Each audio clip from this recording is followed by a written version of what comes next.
والسلام الله عليكم ورحمته وبركاته.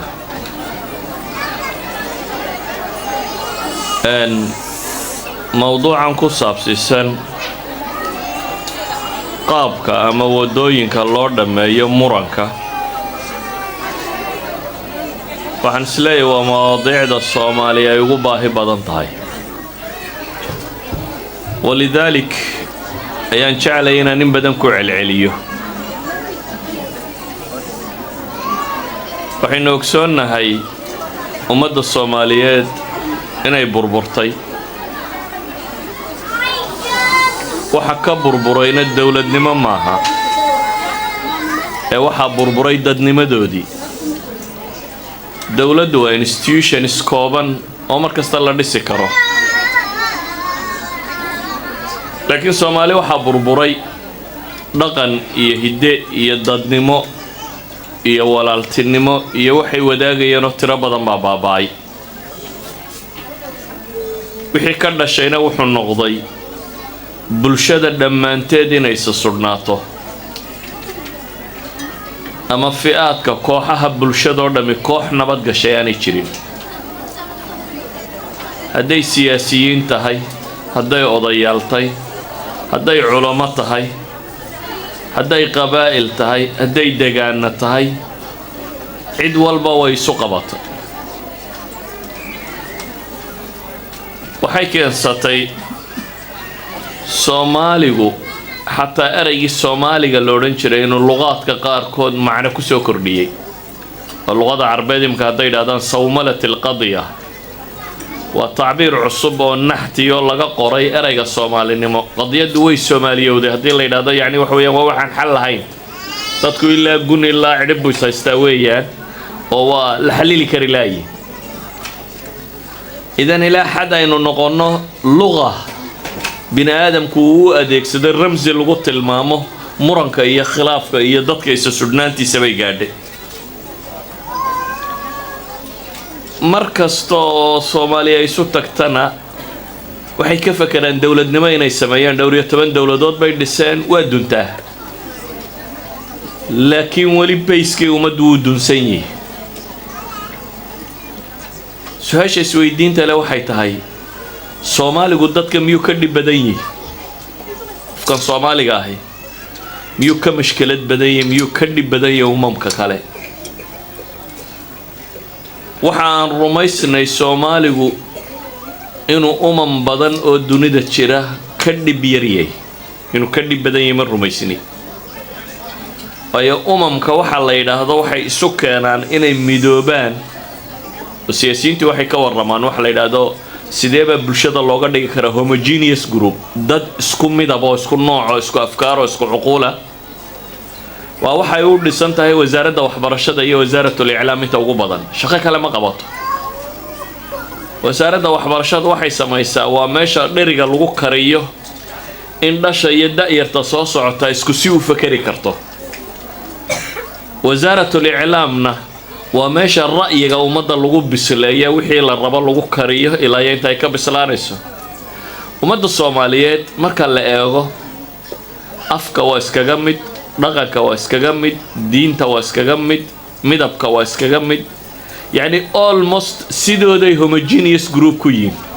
iyadoo dugsi la geeno i'laam la geeno waxba sidooday ku yihiin homogeneous group haddana waa u filiq bateen umamkii su'aasha markay isweydiinta leh waxa weeyaan haddii aynu u muuqano bulshooyinka inaynan ka dhib badnayn oo bulshooyin inaga kala gadisnaan badan baa wada nool bulshooyin diimo kala gadisan haysta afaf kala gadisan haysta dhaqamo kala gadisan haysta isku dawlad qura hadana ah meel qura ku wada nool qaab qura u wada nool maxaa keenay markaa dad isku diin qura ah oo isku luqad qura ah oo isku af qura ah oo isku midab kaliya inay yana wada noolaan kari waayaan dad waxa soo dhan ku kala gadisnaada inay wada noolaadaan siday u dhici kartay baa isweydiinta leh waxaynu u baahannahay markaa inaynu wax badan dib isugu noqono wax isweydiino si aynu mushkilaadkeena u xalili karno u qiimeyn karno من طبع الإنسان بكمل ينو كر الرأي قد سناده وطبيعة بني آدمك من طبع اللسان بي كمتهاي أراد أن لا يسكو قبن كرو أما أركتيك لقديسان لا يلان كرو maxaa teen ka gadiyay markaa ka dhigay teenu haday isqabad yimaadeen kala guurto waxaan isku dayi doonaa markaa muxaadaradan iyo laba muxaadaro kale ku xiga inaan qodobka istul taago quraanku wuxuu inoo tilmaamayaa ha isqabanina wala tanaazacu fatafshalu wa tadhhab riihukum ilaahi baa sheegay wara isqabanin oo ha murmina haday taasi dhacdo فتفشلوا بلد اجر فشل كلا في اللغه العربيه والضعف والليدن دونتان باللي او مغعين يد دولدنمدي ددنمدي way baabii doonta laakiin hadana ilaahay quraanka wuxuu inoogu sheegay hadiiba aynu bini aadamna inagoo muuminiina inay dhici karto inaynu isqabanno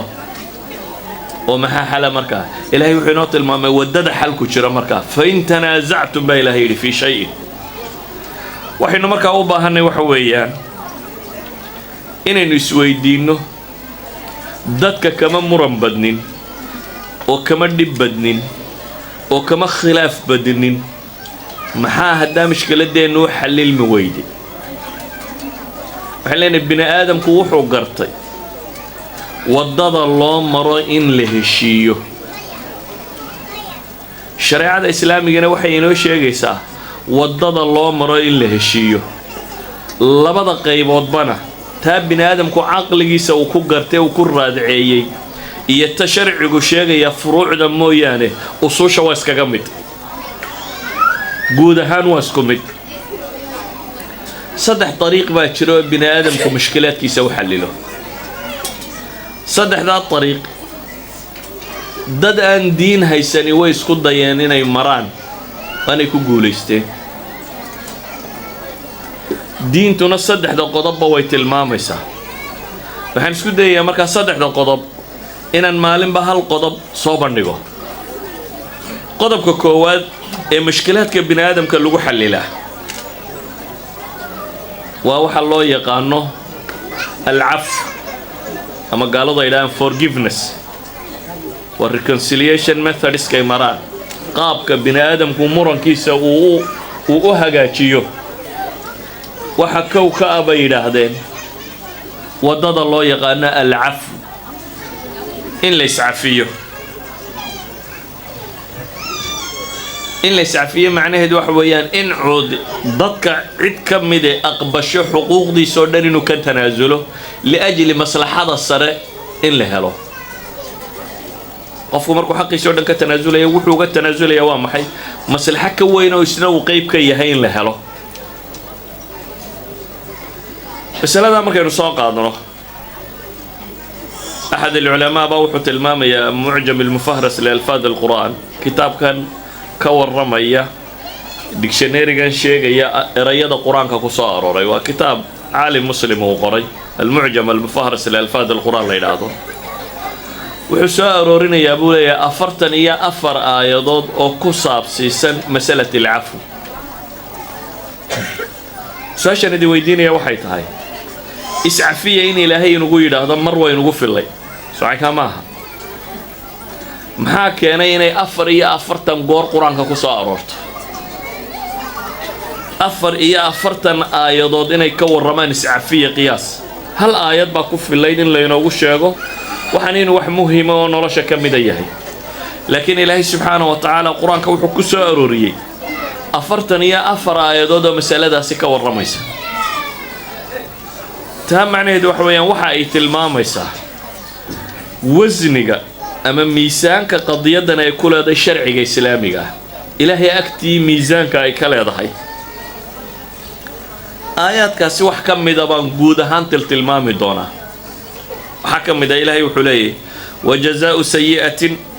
sayyi'atun mithluha faman 'afa wa aslaha fa ajruhu 'ala Allah ilaahay xuquuqdu marka hore sugay dhibta lagu geysto dhib leeg baad xaq u leedahay inta ku gaadhay in leeg baad xaq u leedahay laakiin ilaahay wuxuu ina leeyahay faman afa wa aslah faajruhu ala Allah cidii iyadu wax afida ee wax wanaajisa cida ajarkeed ilaahay umbu agtiisa yaala ilaahay wuxuu leeyahay in tubdu khayran أو تخفوه أو تعفو عن سوء فإن الله كان عفوا غفورا. خيرك هذا موجستان وصبرنا خيرك وسميسان هذا قرصتان با وحمها أردافتان أما حما أردافتان وحل السمي خير كرلو يري سيدا خيرك بدنا إنه نقانو وأذكروا سميسي علنا أما سه خير هوس لو سميي وهاد قرصتي صلاة الليل يا وحلا مدى صدقات هوسات كبه خيرات هوس قرصتي خير كاسو دان وحلا لا سميسنا أو تعفو عن سوء بالليل أما حما أد عفدان فإن الله كان عفوا قديرا. آيات كقرآن مسألة كصارر ولا تستوي الحسنة ولا السيئة ادفع بالتي هي أحسن فإذا الذي بينك وبينه عداوة كأنه ولي حميم. ادفع بالتي هي أحسن السيئة نحن أعلم بما يصفون. وحين عموما شيئنا أفرتني أفر آيات ما وضع آخري كره وهذه القضية وحدها كورمية سكال هذا المامنو في سورة الشورى إلهي وحسفين يا مؤمن كصفات كاللغوية قانو مؤمن مركو نغضو صفات كاللغوية قانو أي كم هي مسألة الشورى آيات كاسي وحا كم صفات كمؤمنين محل شاهد كقرآن تجي والذين إذا أصابهم البغي هم ينتصرون بإلهي وجزاء سيئة سيئة مثلها ولمن صبر وغفر إن ذلك لمن عزم الأمور. مؤمن كبال ليدي وانك هديد بلوغ يستوى سنكرة بس كعلن كرة أندو اللوبين هدنا وحلة المامة ولمن صبر وغفر منزلك سيكون الرسول وقفك الصبرة إردافة إن ذلك لمن عزم الأمور بإلهي. نبي محمد عليه الصلاة والسلام عموما انتو دارتي حديثك صحيح مسلم ككوية لي أي كم إذا هيت صدقات وإنانا يرينين حولها أيوح النبي قولي وما زاد الله عبدا بعفو إلا عزة. إلهي أدون ومكر ليه عفي وحفيه عزي إيا الشرف إيا مقع إيا ماموس مويانا وحكا لك ما قاضو يعني عفس كدولي إنما ما هبا إلهي تلمامية إيا قفك وحفية قف عزيز وكرية والنغضة لكن نفت بنا آدم كاهي إند وحفده واحفظ ضمها وهي من طبع الإنسان أبورك بنا آدم كوحا كمده حب الانتصار والانتقام.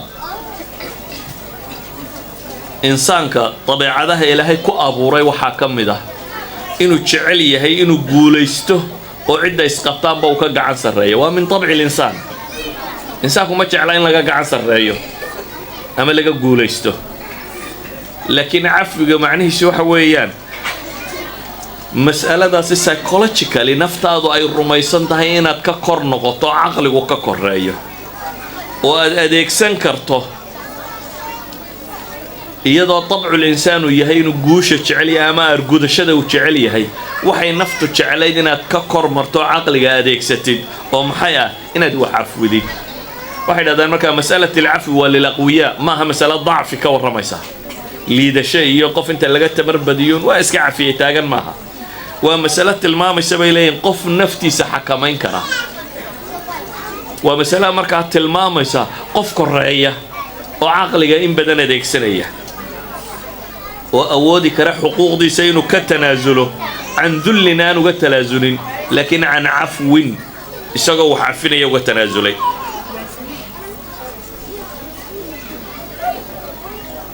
نبينا عليه الصلاة والسلام حديث البخاري كويا للصحابة بوحليه كأني أنظر إلى النبي صلى الله عليه وآله وسلم واحد مدين النبي أركيه ويجيه ويحكي نبيا من الأنبياء آذاه قومه نبي يدك كمده والتلكيد لبين كور رميه نبي كان تلكيد لبين محيكو سمايه انت يدبين اي ديق مدحي سكاكين وجهيس وهو يمسح الدم عن وجهه وجهه ديق كترتريا اما كبابينيا او وحانو ليه اللهم اغفر لقومي فإنهم لا يعلمون waxa caadiga waa maxay cid haday ka gardarantay oo ay ku dhibto oo dhibto ay gaadho inta lagu dhaawaco in dhuugu kaa dareero insaanka maxaad u malaynaysaa inuu ka fakari lahaa waa qof cadhaysan oo maxaa waxaan lagugu sameeyey ka fakaraya oo argoosa ama wax iska dhici ka fakaraya markaad caqliga bini aadamka normaalka ku eegto laakiin saxaabigani wuxuu tilmaamayaa waa nebi ciddan laga warramaya nebiga kani markaa intuu dhiiggiis ka tirtiray buu wuxuu leeyahay ilaahay uu tolkay u naxari dembigooda dhaaf waayo waxba garan maayaan nebi marka hore waxa lagu dilaya uu sheegaya waa maxay magardan ruu waday yani nebi waxaynu naqaanaa waxa uu wadaa waa inuu khayr sheego waa inuu dadka wanaagooda ka talinayo isagoo wanaag ka talinaya abaalmarkiisu wuxuu noqday maxay in wejigiisa dhiig laga keeno aduu haddaad waxoogaa dadka diin u sheegto ay dhagax madaxa kaala dhacaan maxaad samayn lahayd ilaahay kuwan dhulka la goobaad odhan lahayd qaar maaha inkaar baa ku dhan kuwa socaya maaha laakiin ilaahay wuxuu inooga warramayaa waa nebi khayr sheegaya haddana jawaabta la siiyeyna ay tahay in wejigiisa dhiig laga keeno isagu taa jawaabtu ka bixiyeyna ay tahay allaahuma اغfir liqawmi fa innahum laa yaclamuun ilaahu tolkay dembigooda iska cafi waxba garan maayaane idan waxaan leenahay masalat alcafw waa masalat alkubaraa waa dadka waaweyne booska ay istaagaan waxaa laga rabaa duqaytida iyo dadka taliya siyaasiyiinta iyo leadershipka qaadada dadka ahi inay dhaqankan yeeshaan nabi maxamed calayhi salaatu wasalaam qaa'id ilumma buu ahaa dadka ciddii hogaaminaysay buu ahaa rasuul ilaahay soo diray dowladnimadii iyo dadka muslimiinta ana hogaaminayay ilaahay amar buu siiyey khudi alcafwa wa'mur bilcurfi waacrid can iljaahiliin baa ilaahay yidhi mar haddaad madax noqoto cid ku cayda cid ku dhibta cid ku maagta cid ku hiifta waayi maysid ilaahay markaa nabigiisii wuxuu ku yidhi khudi alcafw cafwiga qaado haye wa'mur bilcurf xumanaha talinin samatali baa ilaahay yidhi cafwiga qaado marka hore dadku dhibta kaaga imanaysaa cafiska qaado talada iyo amarka iyo waxaad geysanaysaana ha noqdo maxay wa'mur bilcurf samatali baa la yidhi qodobka saddexaad ilaahay wuxuu leeyahy wa acrid can iljaahiliin wax magaratadana ka jeeso yacni dad aan kaskooda iyo maankooda korranayn baa kula murmi doona ku caayi doona ku dhibi doona kaa hor iman doonta qoladaa ha la ficiltamin baa ilaahay leeyahy ficiltan ha ku dayine acrid baa ilaahay yidhi ka jeeso can iljaahiliin ayuha alaxiba marka adduunka waa kaa aakhirana dadka ahlu jannaha ilaahay markuu sifaadkooda tirinayo janna carduha asamaawaatu waalardu uciddat lilmuttaqiin marka ilaahay ka warramayo jannooyin cirka iyo dhulka ballacoodu leegyahay oo loo diyaariyey baa ilaahay yidhi kuwa muttaqiinta ah kuwa muttaqiinta markii ilaahay sifaynayay sifaadka koowaada lagu tilmaamay ee qur-aanka ku soo arooray waa sifaat mucaamalaad ka warramaya aladiina yunfiquun fi saraa wadaraa baa ilaahay tilmaamay waa la soo waday waxaa ka mid ah maxalu shaahidkuun baan tegayaa waalcaafiina can innaas baa ilaahay ku sifeeyey waalcaafiina waalkaadimiina alghayda waalcaafiina can innaasi wallahu yuxibu almuxsiniin ay hay-addu ku gabagabowdaa waalcaafiina can waalkaadimiina alghayd baa ilaahay yidhi kadmigu waa markaad shayga afka ka xidho sibraarka iyo wixii lamid a markaad afka ka xidho hilay markaad u samayso ilaahay wuxuu leeyay kuwani waa waalkaadimiina alghayd cadhadooda way hilayaan way xidhayaan macnaheedu waa maxay waxa weeyaan qofka bini aadamka ahi inuu cadhoodaa nolosha ka mid tahay suurtagal maaha qof bini aadam in la yidhaha weliga ha cadhoone naftu marbay waxay qaadan kari weyda ku dhacaya laakiin resbondkaagu jawaabtaadu muxuu noqonayaa ma inaad gacanta fidisaaba halka soomaalida soomaaligu hadduu cadhoodo gacantu isticmaalaa hadhow markaa tiraa maxaad waxa u samaysana warwan miyir beelay buu leeyahy hadduu ogoliyay maslaxa iyo bal dadka in la heshiisiye markuu xedh iyo fanaalba kala riday laakiin ilaahay wuxuu tilmaamayaa waa waalkaadimiina alghayd waa duul cadhadooda heli karoo joojin kara baa ilahay yidhi subxaana wa tacaala ma intuu cadho dibirsanaado markaa saasunbuu u dibirsanaanaya maya ilaahay wuxuu leeyahy waalcaafiina can innaas cadhaduna waa degaysaa haddana waa kuwa cafinaya cadhada waxaa lagu ogolaya maalin iyo habeen iyo 3 casho ka badan shareecadu kuma ogola inaad dudmo ku maqnaato ولذلك بقى إلهي وحده والعافين عن الناس وياه وكودتك عافينية والله يحب المحسنين بقى الله كنت المامية مركا أنك ورمية مركا قد يد عفوك dadka in badani waxay u fahmaan in laga warramayo alqadaaya alfardiyya qof dayn lacag kula qof iyo qof nabar la gaarsiiyo qof xoolo ka maqan yihiin meelahaasi ka fakaraan maya afwigu waa fil xayaa kullaha noloshoo dhan baa lagu maamulaa qadaayaadka siyaasiga ha noqoto qadaayaadka ummaddu ay leedahay ha noqoto سياسة الحروب هالنقطة سياسة الخارجية هالنقطة سياسة الداخلية هالنقطة انت بقران قوة الماما مسألة العفو حل كيدوية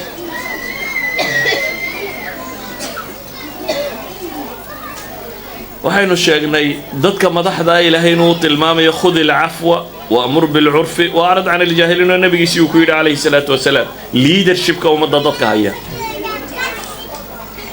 waxaa kaloo tilmaami karaa fi siyaasa daakhiliya gruubka kula socda kooxda wada joogtaan waxaa laga yaabaa inaad jaaliyad tihiin inaad masaajid tihiin inaad urur ka weyn tihiin inaad qabiil tihiin inaad gobol tihiin inaad waddan tihiin wuxuu doonaba ha noqdo ilaahay nebi moxamed buu inooga warramaya calayhi salaatu wasalaam nebi moxamed oo dhibi soo gaadhay قصدي كصاب سنيد غزوة أحد دقال بوصاب حي نبيه لمن منافقين هذا هذلي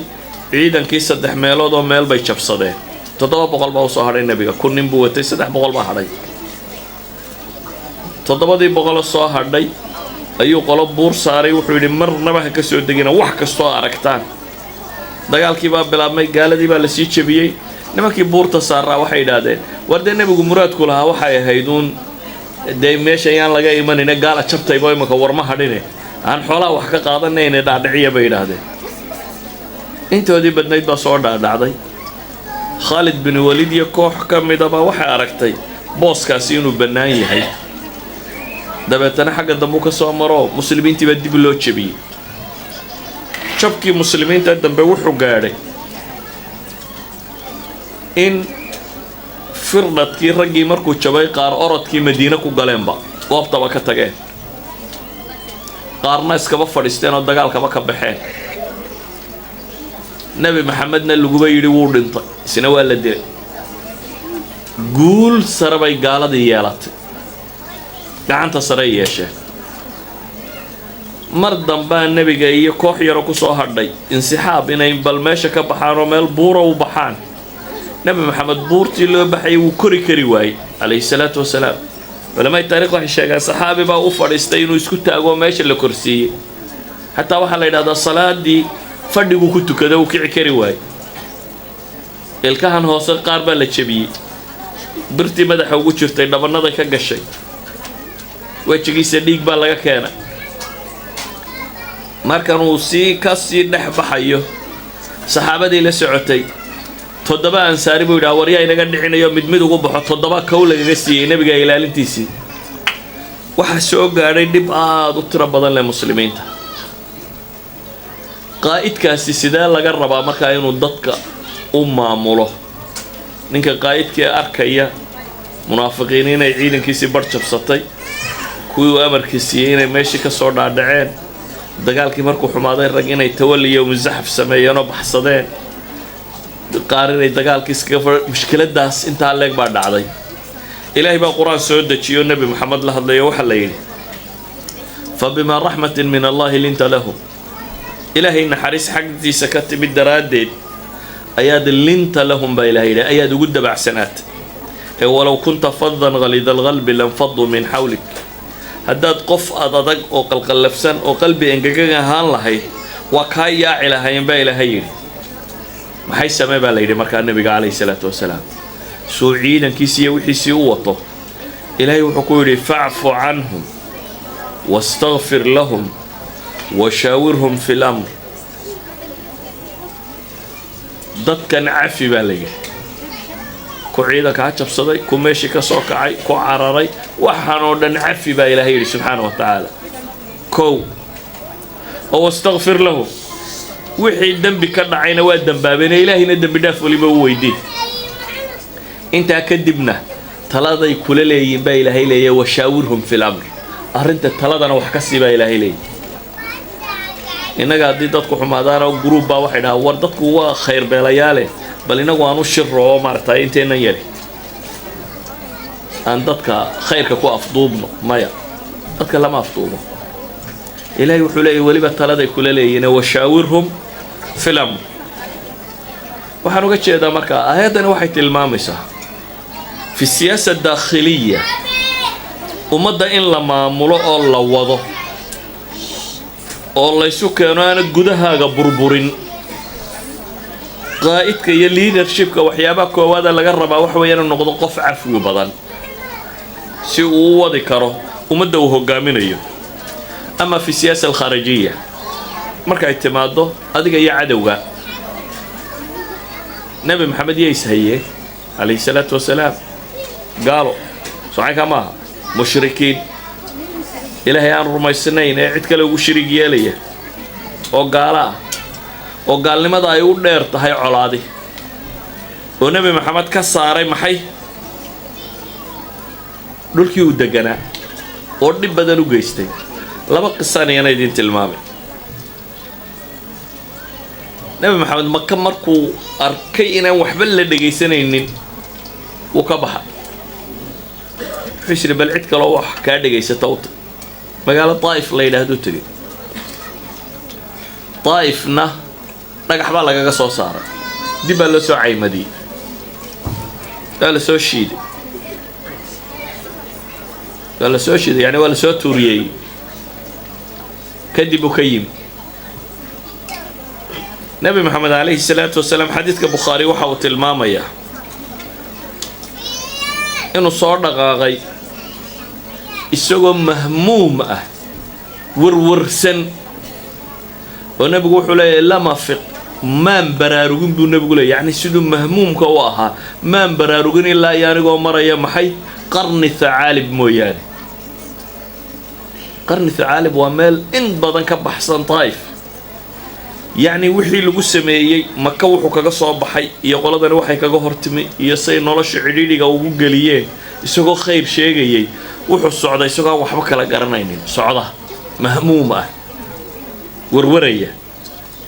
meesha markaan marayay ayaan baraarugay buu nabigu tilmaamay ifaaqa buu sheeganaya wax kala garasho nabi maxamed alayhi salaatu wasalaam ilaahay baa malag u soo diray malag baa cirka ka yimi malagii wuxuu yiri يا محمد إن الله قد سمع قول قومك نبي محمد إلهي وام مقلي تلقى وحيك وجود جوابين وأنا ملك الجبال أنا هنا وحنا ملك بورها وكيلك كاها وقد بعثني ربي إليك لتأمرني بما شئت فما شئت إلهي نوحي إي صدري ما أنت إن أنا أضيع أمرك على قاطه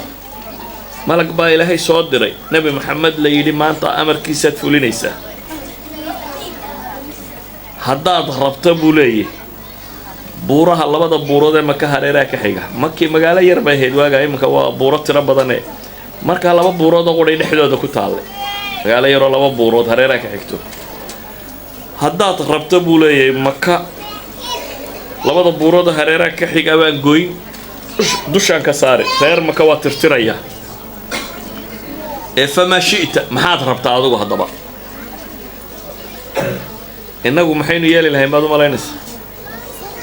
دي مقالة لقاها سارو وتكلا لقاها سو سارو ودوخات صعطو وقد من روضو مركاد كنتنا كيلومتر مريسو دي لهي ملك وصو ديرو الله يدهال لبدي كوحود محال وقو سمايا نمكي عينكا كو قلي يلاو ملا دول كاللقو باكا سو الرين لهيد نبي محمد عليه الصلاة والسلام حليه بل أرجو أن يخرج الله من أسلابهم من يعبد الله وحده لا يشرك به شيئا ما يولي وحن الرجقبة أمل بغبة نبي محمد عليه الصلاة والسلام إلهي كوا هديه حتى يدينين نبر كودين ربك صاره كوا إلهي كري عبدو الدين تنو قرقارة يعني مشركين بو عفو انت اللي هي مشركين للي هديه ربطو buurta ha la saaro oo haddamaan ayuu nebi maxamed wuxuu arkaya calayhi salaatu wasalaam weli inuu rajo ka qabo